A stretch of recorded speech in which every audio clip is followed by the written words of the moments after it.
Baik, Assalamualaikum warahmatullahi wabarakatuh. Nah, kita memasuki di sesi pertama untuk mata kuliah etika bisnis. Kita akan membahas mengenai pengantar etika bisnis. Saya akan share screen di sini untuk mata kuliah pengantar etika bisnis. Pada dasarnya etika bisnis ini nanti di pengantar lebih banyak menjelaskan mengenai definisi-definisi ya. Seperti ini, di sini untuk pokok bahasannya di pengantar etika bisnis yang pertama yaitu ada pengertian dan tujuan etika, kemudian jenis-jenis teori etika, kemudian nanti ada konsep etika dan klasifikasi etika, pengertian etika bisnis, hingga sejarah perkembangan etika bisnis. Jadi etika bisnis dalam prakteknya membutuhkan akuntabilitas dan hati nurani yang jujur. Maka dari itu diperlukan adanya etika. Nah, bahkan etika itu kadang di kehidupan sehari-hari pun belum tentu kita mendapatkan di dunia pendidikan gitu ya, maksudnya. Kadang sekolah atau kampus pun tidak mengajarkan bagaimana sih etika yang benar dan sebagainya. Bahkan kadang kita lebih sering memperoleh pengalaman hidup, kemudian pembelajaran hidup, itu justru hanya dari kehidupan kita sehari-hari, dari permasalahan-permasalahan yang sering kita jumpai di kehidupan sehari-hari. Oleh karena itu, nanti di mata kuliah etika bisnis ini saya harap kita dapat membahas banyak contoh kasus bagaimana sih pelanggaran-pelanggaran etika yang ada di lingkup bisnis atau maupun profesi sebagai seorang akuntan. Nah, pengertian etika itu di Yunani merupakan etos atau adat istiadat atau kebiasaan, dan dari Latin itu merupakan mos atau mores atau adat istiadat, kebiasaan, watak, dan cara hidup. Jadi dari berbagai pendapat para ahli ini, kita dapat menyimpulkan bahwa etika adalah cabang filsafat yang membahas tentang nilai dan norma moral yang mengatur perilaku manusia, baik sebagai individu maupun kelompok dan institusi di dalam masyarakat. Nah, etika bisnis ini adalah penerapan prinsip-prinsip etika yang umum pada suatu wilayah perilaku manusia yang khusus, yaitu kegiatan ekonomi dan bisnis. Prinsip-prinsip etika tidak dapat berdiri sendiri, tetapi tercantum dalam suatu kerangka yang disebut teori. Nah, ada 5 teori etika bisnis, yaitu deontologi, etika teleologi, utilitarianisme, teori hak, dan teori keutamaan. Apa itu? Nanti kita bahas satu-satu ya. Istilah deontologi ini berasal dari kata Yunani yang berarti kewajiban Barthes tahun 2001 yang menjadi dasar bagi baik buruknya perbuatan adalah kewajiban. Deontologi selalu menekankan perbuatan tidak dihalalkan karena tujuannya. Tujuan yang baik tidak menjadikan perbuatan itu baik. Kita tidak boleh melakukan sesuatu yang jahat untuk menghasilkan sesuatu yang baik.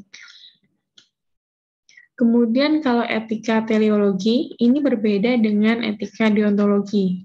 Etika teleologi ini justru mengukur baik buruknya suatu tindakan berdasarkan tujuan yang mau dicapai dengan tindakan itu, atau berdasarkan akibat yang ditimbulkan oleh tindakan itu.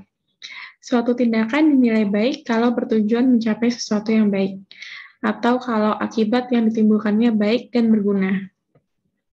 Kemudian muncul 2 aliran etika teologi yang berbeda, yaitu egoisme dan utilitarianisme. Egoisme yaitu ketika yang baik menurut diri sendiri, sedang bagi yang lain mungkin tidak baik. Jadi hanya memikirkan untuk kebutuhan diri sendiri. Kita sering ya mungkin di dalam kehidupan sehari-hari, bagaimana sih sikap egois kita itu keluar untuk memenuhi keinginan kita masing-masing.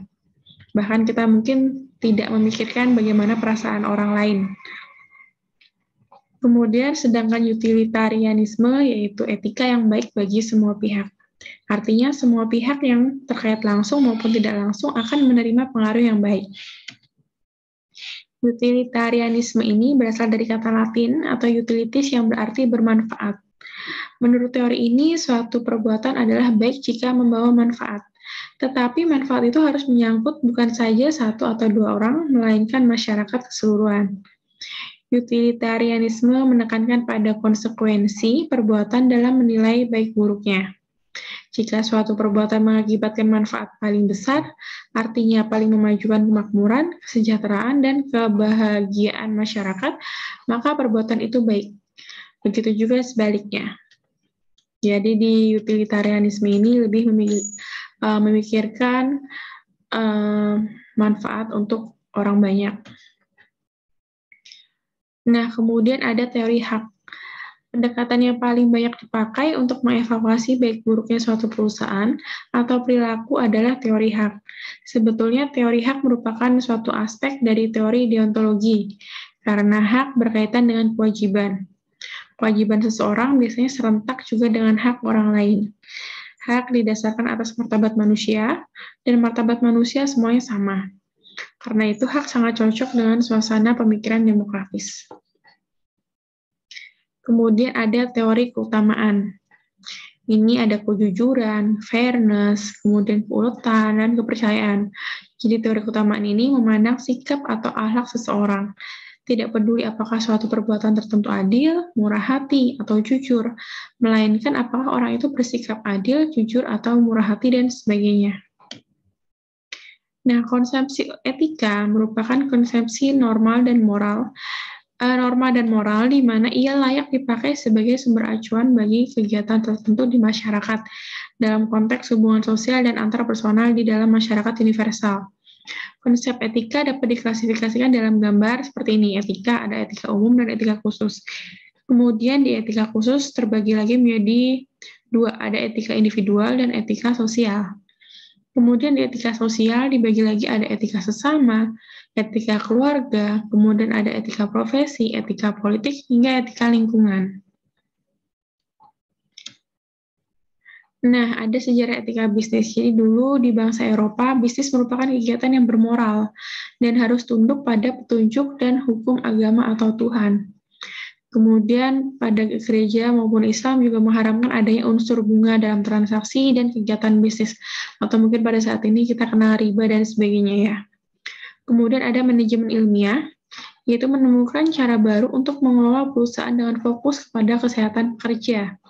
Berkembang lagi pada tahun 1930 sampai 1950 ditegaskan dalam teori hubungan antar manusia yang memenuhi kriteria etika bisnis. Kemudian ada masalah prediksi, diawali dengan periode upaya untuk memenuhi kebutuhan diri sendiri, tak terkait dengan keinginan dan kebutuhan masyarakat. Kemudian keluarlah ada undang-undang antitrust, yaitu kebebasan yang tidak mengenal tenggang rasa, kemanusiaan, dan kemitraan.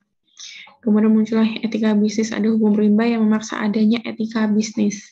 Sehingga berkembang, kemudian etika bisnis itu sudah mencapai status sebagai suatu bidang intelektual dan akademis yang pantas diperhitungkan. Nah, kita mungkin lebih enaknya nanti ke depannya membahas ya, seperti kasus-kasus etika bisnis yang terkenal itu apa aja, yang pernah terjadi, kemudian bagaimana mengatasinya, atau bagaimana dampaknya setelah adanya kejadian itu. Nanti kita akan cerita. Seperti mungkin teman-teman pernah mendengar ya, ada kasus etika seperti adanya pelanggaran, mungkin kasus di Enron. Pernah dengar nggak?